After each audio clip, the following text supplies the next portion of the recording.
If you already believe that you have something, you will definitely achieve it someday. This is what law of assumption says. So hey guys, I am Shruti Sinha and I welcome you all again to my YouTube channel. और आज हम बात करने वाले हैं law of assumption के बारे में। अब तक हमने लॉ ऑफ अट्रैक्शन के बारे में बहुत सारी चीज़ें जानी, क्या होता है ये, इसे कैसे यूज़ करते हैं अपनी मैनिफेस्टेशन के लिए, क्या टेक्निक्स होती है, लॉ ऑफ वाइब्रेशन के बारे में भी जाना, और आज हम लॉ ऑफ एजम्पशन को जानने वाले हैं। एंड लॉ ऑफ एजम्पशन जो है वो एक मेजर रोल प्ले करता है आपकी मैनिफेस्टेशन को सक्सेसफुल बनाने के लिए। सो इस वीडियो को एंड तक ज़रूर देखना एंड चैनल को सब्सक्राइब कर लेना। सो आइए स्टार्ट करते हैं और जानते हैं। So law of assumption wants you to feel the exact emotions of achieving your desires though you have already achieved it. Imagination creates reality, and यही चीज़ जो है लॉ ऑफ एजम्पशन कहता है। लॉ ऑफ एजम्पशन चाहता है कि आप अपनी जो इमोशंस है उसको बाहर निकालो। अगर आप अपनी लाइफ में अपने डिजायर्स को पा लेते हो, देन आप किस तरीके की लाइफ जी रहे होगे, किस तरीके की फीलिंग्स आपकी रहेगी, इमोशंस आपके रहेंगे। इस चीज़ों को आपको अपनी बॉडी से बाहर निकालना है। आपको ये फील करना है कि आपकी लाइफ में आपकी डिजायर्स ऑलरेडी प्रेजेंट है, एंड देन आपकी लाइफ किस तरीके से चल रही है। इन सारी चीज़ों को आपको अपनी फीलिंग्स में एक्सप्रेस करना है। अब कई लोग कंफ्यूज हो जाते हैं कि लॉ ऑफ अट्रैक्शन अलग है, लॉ ऑफ एजम्पशन अलग है, कौन ज़्यादा पावरफुल है, किसको हम यूज़ करें अपनी मैनिफेस्टेशन के लिए। तो मैं आपको बता दूँ, in reality law of assumption जो है वो लॉ ऑफ अट्रैक्शन का ही एक पार्ट है। अब आपने लॉ ऑफ अट्रैक्शन में क्या जाना था? लॉ ऑफ अट्रैक्शन के 3 फैक्टर्स थे, आस्क, बिलीव एंड रिसीव, जिसमें कि आपको अपने डिजायर्स को एक्सप्रेस करना था। देन आपको ये बिलीव करना था कि आपकी लाइफ में वो चीज़ें ऑलरेडी प्रेजेंट हैं, एंड देन रिसीव करना था, आपको एक्शंस लेने थे, अपॉर्चुनिटीज़ को ग्रैब करना था। एंड लॉ ऑफ एजम्पशन जो है वो भी लॉ ऑफ अट्रैक्शन का ही एक फैक्टर है, जो कि है believe factor. Law of assumption भी वही कहता है कि आप अपनी डिजायर्स को पाने के बाद किस तरीके की लाइफ को जियोगे, कैसे इमोशंस को फील करोगे, वही फीलिंग्स आपको एक्सप्रेस करनी है। इमेजिन करना है कि वो सारी चीज़ें आपकी लाइफ में ऑलरेडी प्रेजेंट है, एंड देन वो चीज़ें आपकी फिज़िकल रियलिटी में कन्वर्ट हो जाएगी। अब क्या होता है कि बहुत सारे जो लोग होते हैं उनको ये कन्फ्यूज़न होता है कि जो चीज़ हमारे पास है ही नहीं उसे हम सच कैसे मान लें, हम कैसे बिलीव कर ले कि वो चीज़ हमारे पास में है। हम करना तो चाहते हैं बट हमें समझ नहीं आता कि हम कैसे ये बिलीव करें। सो आज मैं आपको बताती हूँ 4 फैक्टर्स में, 4 स्टेप्स में हम इसको जानेंगे। फर्स्ट है, आपको क्लैरिटी रखनी है। You have to be very clear about your desires. आपको ये पता होना चाहिए कि आप एग्जैक्टली चाह क्या रहे हो। कई लोग कंफ्यूज हो जाते हैं, अपने डिजायर्स को बार बार चेंज करते रहते हैं। कभी हमें 1 लाख रुपए मंथली इनकम करनी है, कभी 5 लाख रुपीज़ मंथली इनकम करनी है, कभी हमें घर चाहिए, कभी गाड़ी चाहिए, कभी कुछ और चाहिए।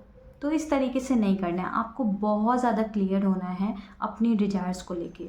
आपको क्या चाहिए, वो चीज़ कैसी होनी चाहिए, इन सारी चीज़ों के बारे में आपको अपने माइंड में एक क्लियर पिक्चर बनानी है। अब ये अगर आप नहीं, अभी तक आप इस स्टेट में थे कि आपको अपनी डिजायर्स की क्लैरिटी नहीं थी, तो आप एक चीज़ कर सकते हो। आप जो अपनी जर्नल है, मैनिफेस्टेशन जर्नल है, उसमें आप अपने डिजायर्स की लिस्ट बना सकते हो, एंड थोड़ा सा स्पेसिफाई कर सकते हो कि आपको किस तरीके की चीज़ चाहिए। एज़ फॉर एग्ज़ाम्पल, अगर आपको घर चाहिए तो घर तो बहुत तरह का होता है, छोटा भी होता है, बड़ा भी होता है, किसी में स्विमिंग पूल होता है, किसी में नहीं होता है। आपको किस तरीके का घर चाहिए, इन चीज़ों को आपको स्पेसिफाई करना है। आपको मैनिफेस्ट करना है मनी, तो कितना मैनिफेस्ट करना है, आप मंथली कितनी इनकम चाहते हो, आपको कोई गाड़ी लेनी है, कौन सी गाड़ी लेनी है। इस तरीके से आपको अपनी डिजायर्स की क्लैरिटी रखनी है, बिल्कुल क्लियर पिक्चर होनी चाहिए। Second, you have to identify the exact feeling.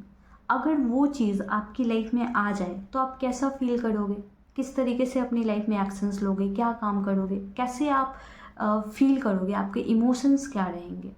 इस चीज़ को आपको बहुत अच्छे से जानना होगा, अपने इमोशंस को पहचानना होगा।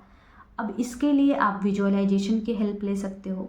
विजुअलाइजेशन से आपको एक क्लियर पिक्चर मिल जाएगी। आप स्क्रिप्टिंग भी कर सकते हो, आपको अच्छे से समझ में आ जाएगा कि अगर वो चीज़ आपकी लाइफ में होगी तो आप किस तरीके से फील करोगे।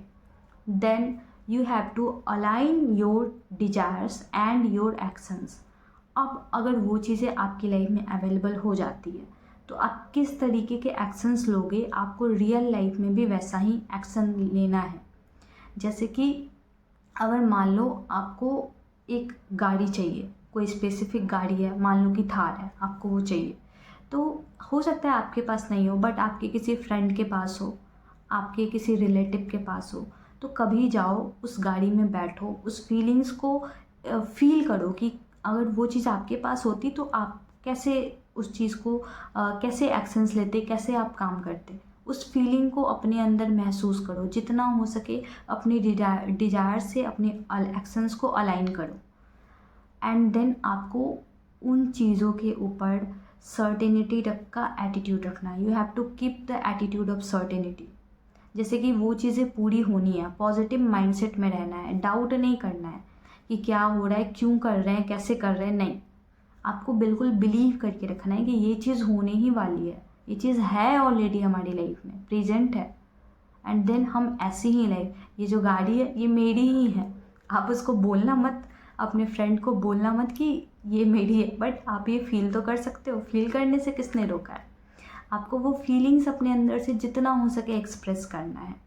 देन आपको इन चीज़ों को बिल्कुल अच्छे तरीके से यूज़ करना है आपकी बिलीफ सिस्टम को स्ट्रॉन्ग करने के लिए।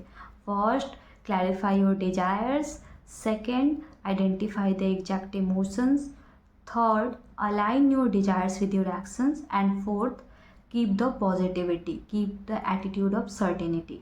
Okay, so this is how you can use law of assumption. And आप इसको यूज़ करो। अगर आपने लॉ ऑफ एजम्पशन को सही तरीके से यूज़ कर लिया तो टाइम नहीं लगेगा आपको अपने डिजायर्स को अपने फिजिकल रियलिटी में कन्वर्ट करने में।